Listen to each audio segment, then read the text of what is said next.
E ele me disse: André, tu tem que ir falar sobre a contribuição, a importância do jovem na vida política. E aí a gente pegou esse tema, e eu queria falar um pouco para vocês sobre esse assunto. Aqui um pouco já foi falado, já teve uma boa introdução, o Nicolas já falou aqui, teve uma boa introdução.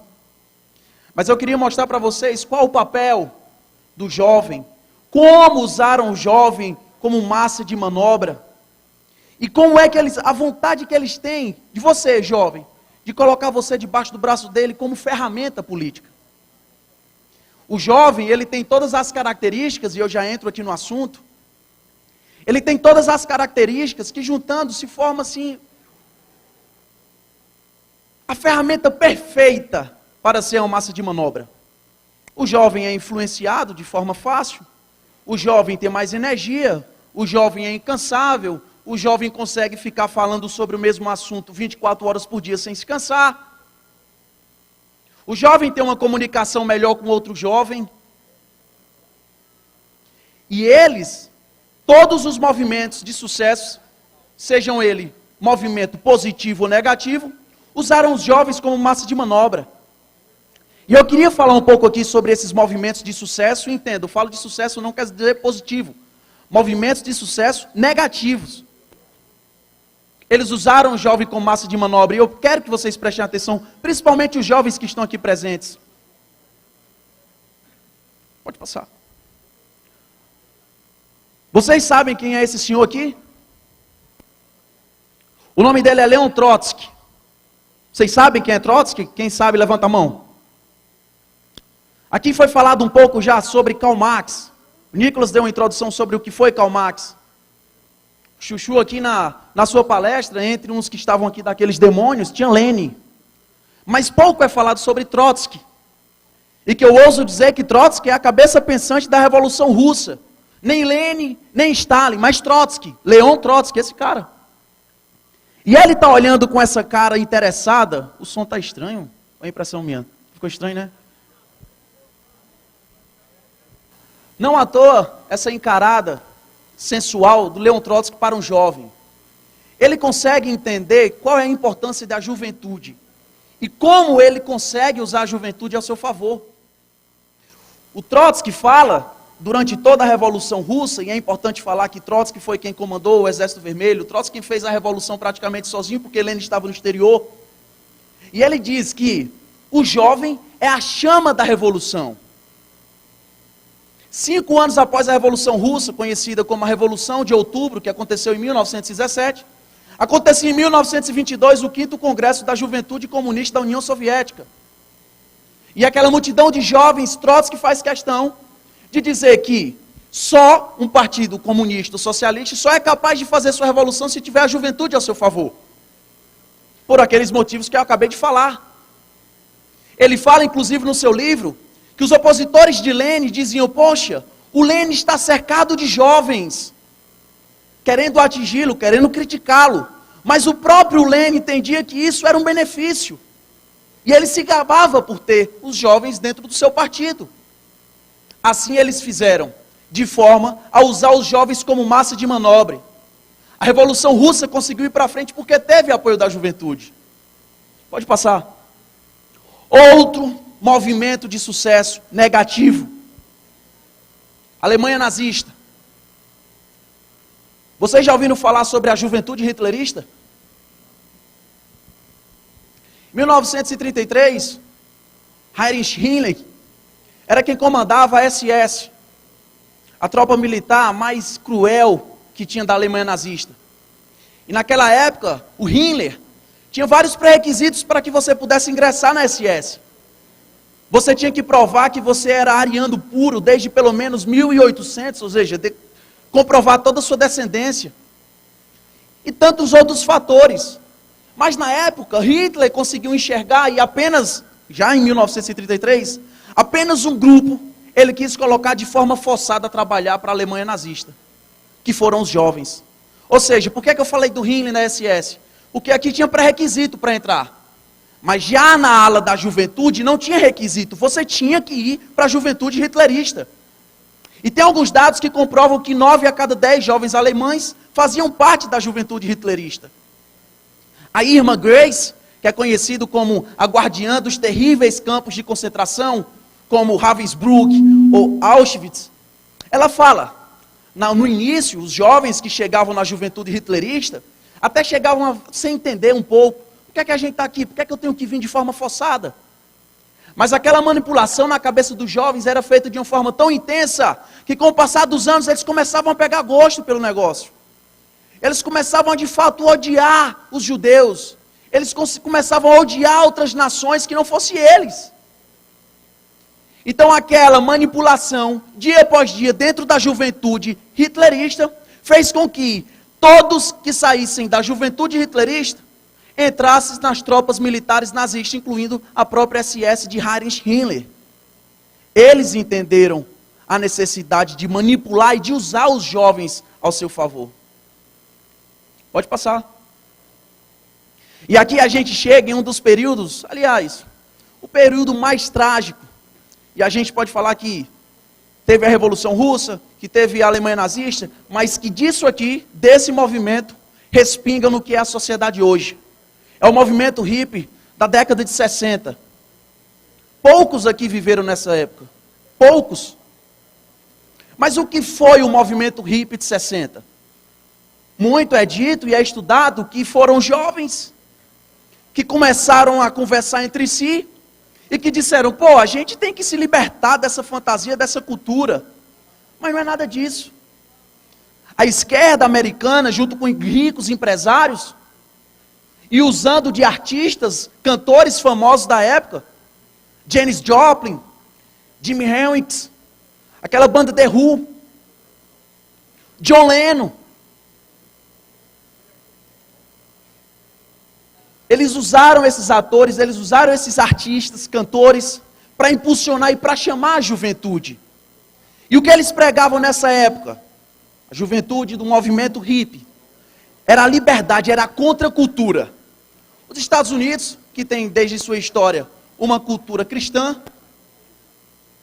que tinha, o homem tem que casar com uma mulher, tem que ter um filho, tem que seguir toda a estrutura de uma sociedade. Não às drogas, não ao aborto, não à sexualização. E essa era a cultura nos Estados Unidos. E esse movimento surge para querer contrapor. Eles começam a dizer, não, eu sou uma mulher, mas eu posso casar com outra mulher. Eu sou um homem, eu posso casar com outro homem. E aí? Eu sou um homem, eu posso ter um cabelo longo. Eu sou uma mulher, eu posso ser careca. Eu posso pintar meu cabelo de verde, de azul. Eu posso ficar pelado no meio da rua. Eu posso fazer sexo a céu livre. Eu posso fazer o que eu quiser. As feministas usaram desse discurso. A venda do anticoncepcional nessa época explodiu. As mulheres defendiam o sexo desregrado. Defendiam que era um tabu você tentar guardar e se resguardar sua virgindade para perder após o seu casamento. Isso aí é besteira, é coisa do passado. E esse movimento hippie, que nasce sendo um movimento contra a cultura, nasceu, e aí eu retorno, influenciado por políticos e empresários americanos, que usaram de famosos e artistas, e chamaram a juventude. E a juventude, como uma massa de manobra, começou lá em 1960. Houve, inclusive, uma grande festa, e aí pode passar. Woodstock, aconteceu em 1969, onde anunciaram que teria algumas bandas, alguns cantores desses que eu citei agora há pouco, e que esperavam que 40 mil jovens comparecessem. Compareceu 500 mil jovens. Eu preferi não colocar aqui as imagens desse evento, mas foram 3 dias de evento, onde a maioria, talvez 99%, estavam pelados, onde rolava sexo, droga e rock and roll. E esse é conhecido como o período hippie. É sexo, droga e rock and roll. É o período da libertação, é o período da contracultura. E aí, se eu quiser fazer, qual mal tem? Eu não posso usar drogas? Eu não posso fazer sexo com quem eu quiser? Eu não posso fazer sexo no meio da rua? Por que não? A rua é tua. Lá, em 1960, década de 60, eles estavam dizendo lutar contra o sistema. E os jovens achavam isso bonito. Os jovens levantavam essa bandeira e diziam, pô, a gente tem que combater esse sistema capitalista, sistema que só quer armas e guerra. E aí eles usaram, e a esquerda é boa nisso, de pegar um fato, como o próprio professor Rafael falou, eles pegam um fato e eles distorcem o fato para aumentar um pouco mais. Eles pegaram uma guerra do Vietnã e disseram, olha, menos arma, mais amor. Não use armas, faça sexo no meio da rua. O que é que tem a ver? Você está pegando uma guerra do outro lado do mundo, você está dizendo, não, menos armas, faça sexo com 10 pessoas ao mesmo tempo. Mas o jovem, como uma boa e exemplar massa de manobra, aderiu a esse movimento contracultural em 1960. E para ser sincero, prestem atenção, eles tiveram sucesso. Eles, o movimento hippie, da década de 60, teve sucesso. Em 2015, ainda com 18 anos de idade, e eu sou bem prematuro mesmo, em 2015, ainda com 18 anos de idade, eu entrei na Universidade Regional do Cariri, universidade pública lá do Ceará. Meu curso, Economia. E sinceramente, era algo que me assustava. Sou evangélico, meu pai é pastor evangélico há 30 anos, da Assembleia de Deus Tempo Central. E entrando na universidade pública, a gente se depara com algo que não tem nem como narrar. Pela primeira vez, eu cheguei pessoalmente e vi um cara barbado, de saia e batom vermelho, e eu disse, meu Deus, que coisa horrorosa, com todo respeito. Que coisa estranha. Na hora do intervalo, aquela caatinga de maconha truando ali pelo meio do pátio da universidade. Um aluno se pegando com outro aluno na porta da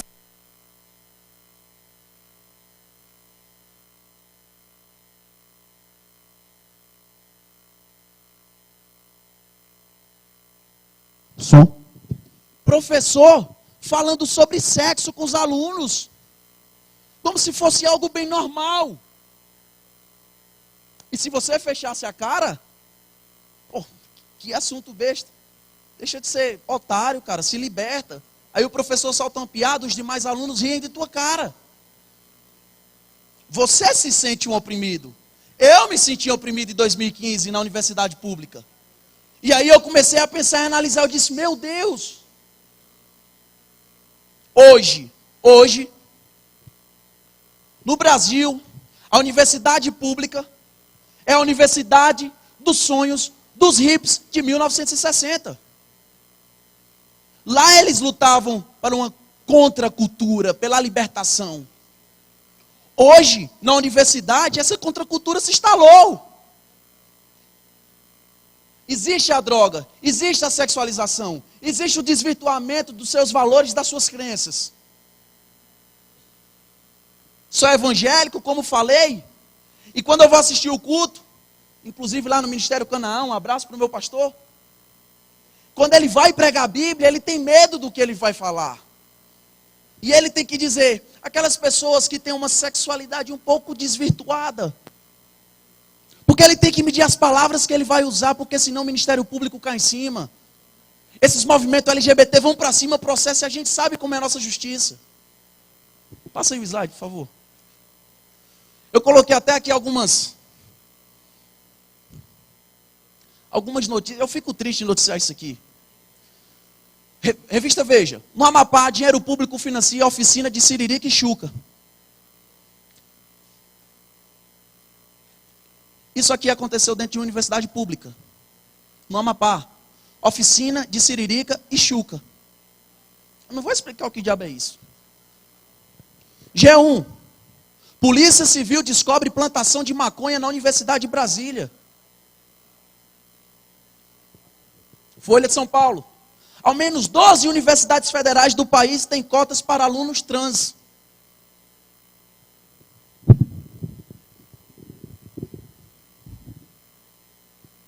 Senso comum. Macaquinhos vão mexer com você.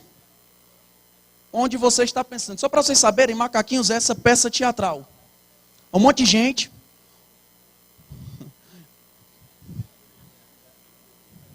Taca assim, vai.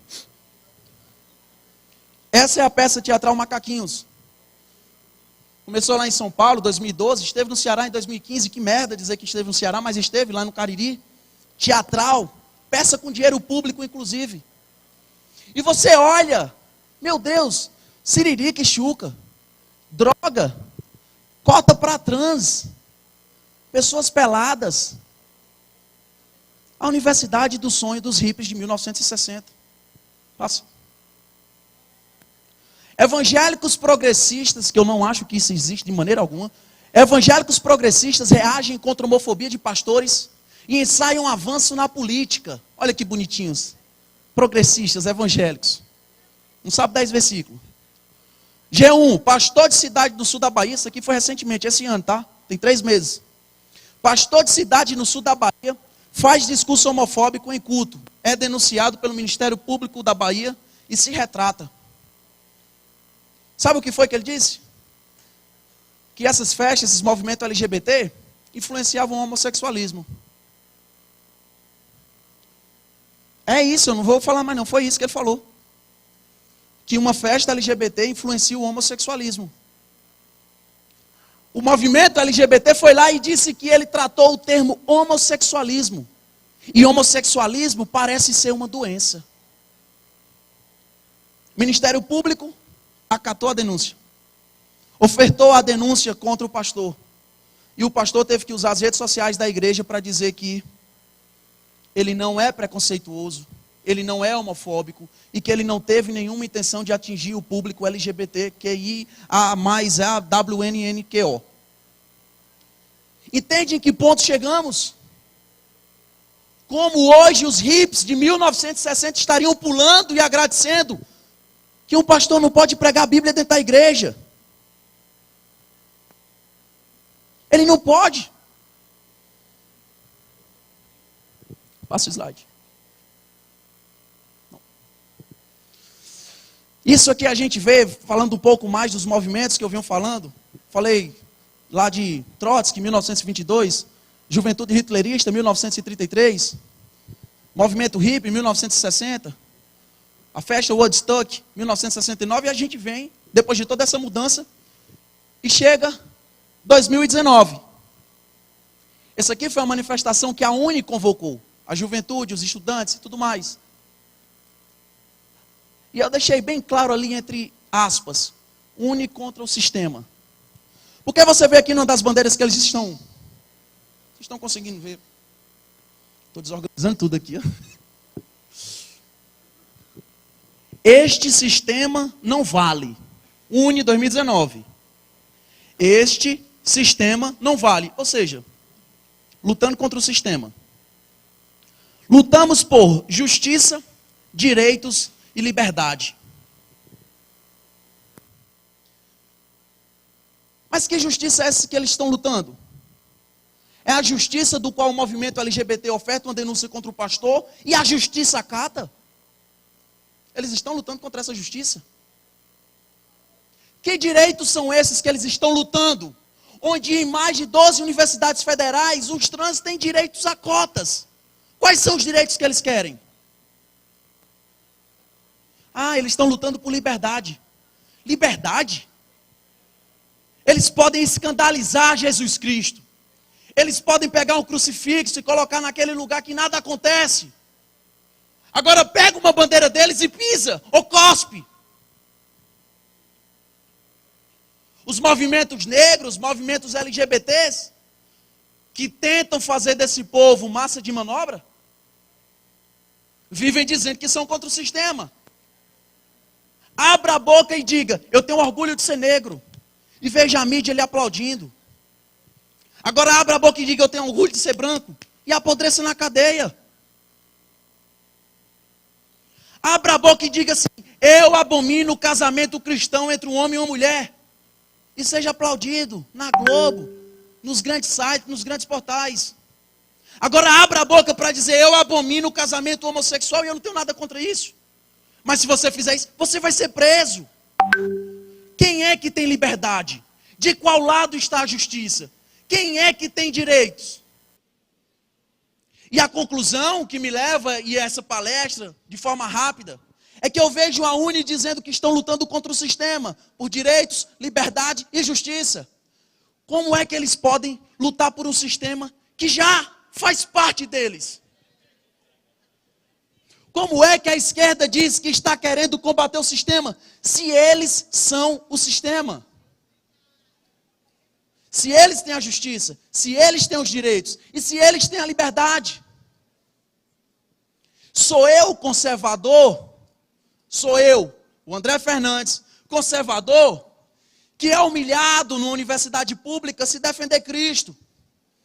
Sou eu, o André Fernandes, conservador, que se disser que sou contra as drogas dentro da universidade, vão fazer bullying comigo. Sou eu, o André conservador, que se abrir a boca para falar o que eu tenho vontade nas redes sociais, vou ser banido. Eu estou sendo perseguido. Você, jovem conservador, está sendo perseguido. A conclusão com tudo isso é que nós, jovens conservadores, somos hoje o contra-cultura. Nós somos o contra-cultura e ponto final. E se você não entender isso, que o sistema hoje está contra você, jovem conservador, que o sistema está perseguindo você, jovem conservador, e que você precisa reagir, daqui a pouco você não vai poder mais falar nada. Você, jovem conservador, é o hippie do século 21. Vocês não estão entendendo. Vocês são perseguidos, vocês são calados, vocês sofrem bullying, vocês sofrem preconceito. Mas e aí, o que é que vocês vão fazer? O que é que você, jovem que está me assistindo, vai fazer? Quando sair daqui, abra a boca e diga, eu sou contra a cultura. Sou mesmo. Que cultura é essa? Cultura onde um homem fica pelado e uma criança de 5 anos tem que tocar no órgão genital dele? Cultura onde um monte de marmanjo fica rodeando em círculo pelado, botando a mão um na bunda do outro? Cultura onde um monte de gente vai para frente de uma igreja católica e finge, faz uma peça dizer que está abortando Jesus Cristo e bota um crucifixo naquele lugar? Eu não sou favorável a essa cultura. Eu sou contra a cultura. Você é contra a cultura. Nicolas Ferreira é contra a cultura. Carmelo Neto é contra a cultura. A nossa juventude é contra a cultura. E é interessante vocês perceberem porque a minha intenção aqui é libertar, é levar um pouco de conhecimento, que é tudo o que a esquerda não quer que façamos. Mas pode passar. É bom mostrar o porquê que há grandes políticos, a esquerda, tem tanto tesão na juventude. Tem. Trotsky teve, Hitler teve, a esquerda americana teve 60. E eles continuam tendo hoje. Veja, Ciro Games.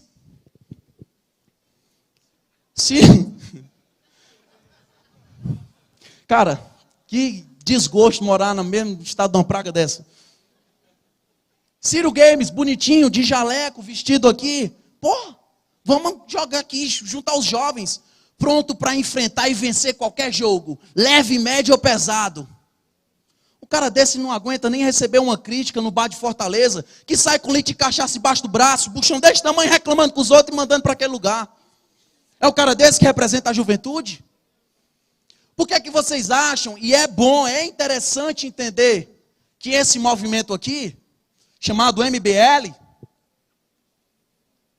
por que é que o último congresso deles, que aconteceu agora em novembro, foi em um lugar alternativo, com samba, cerveja, muito cigarro eletrônico, um negócio mais despojado, para atrair a juventude? Por que é que vocês acham que eles fazem um curso, que é uma bosta de curso, que custa mais de R$1.000, chamado Academia, Uma Nova Esperança MBL. Aí vai, ó, Star Wars. Olha, para chamar a atenção de quem? Da juventude. Eles têm tesão na juventude. E se você não acordar para isso, entender qual é o seu papel na política, que é se libertar, você pode ser massa de manobra hoje, amanhã, e daqui a pouco a gente não vai mais poder fazer uma reunião dessa. A gente não vai mais poder transmitir nas redes sociais. Eu não vou mais poder ter o direito de chegar para vocês e dizer, pô, acorda, ainda há tempo. E para finalizar, o sistema perpetuado na cabeça do jovem, e aqui na cabeça de todos, eles tentam fazer de um jeito que manipule. Para quê? Pareça que você seja favorável ao que eles defendem. Existe algo hoje chamado política do cancelamento. Política do cancelamento.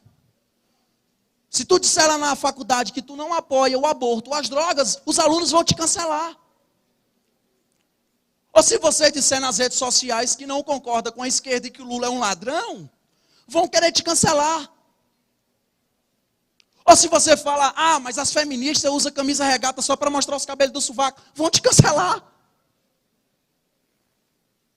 Se você fala, a esquerda está querendo destruir a família, vão te cancelar. E eles usam isso, e eles querem colocar a mão nos seus olhos, na sua boca e nos seus ouvidos, para que você veja as coisas obscenas acontecendo na sua frente, e que você pense assim, se eu falar aqui vai dar ruim para mim.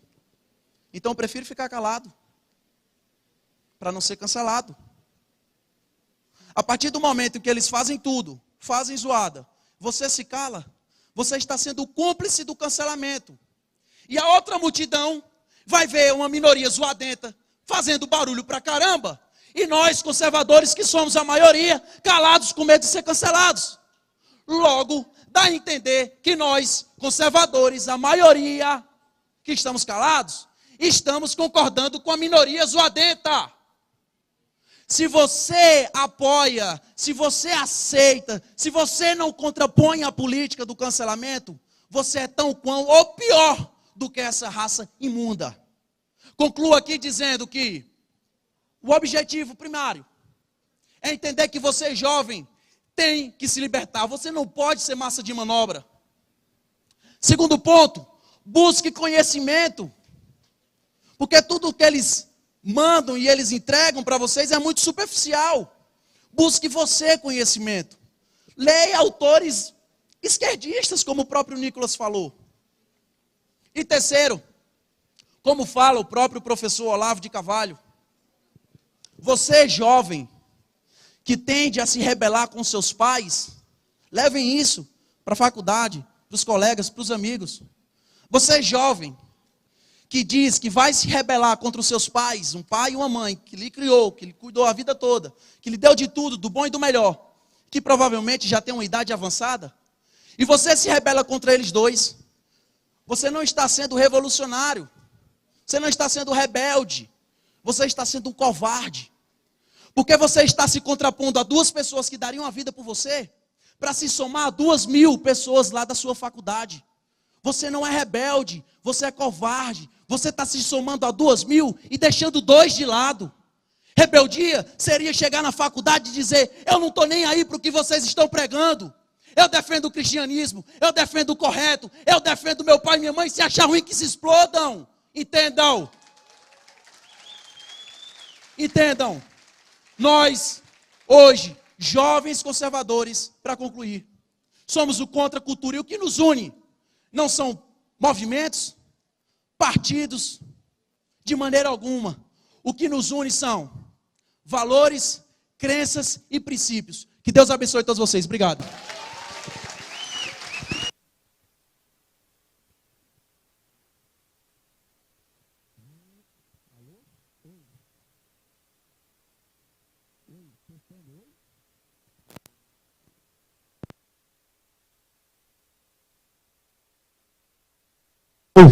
Aí. Como a gente diz lá em Goiás, rensga. O homem é bruto. Ciro não dá conta desse homem, não. Imagina uma briga de reta escavadeira ali. Parabéns, André. É bom demais ver gente jovem assim no caminho certo, iluminado, esclarecido.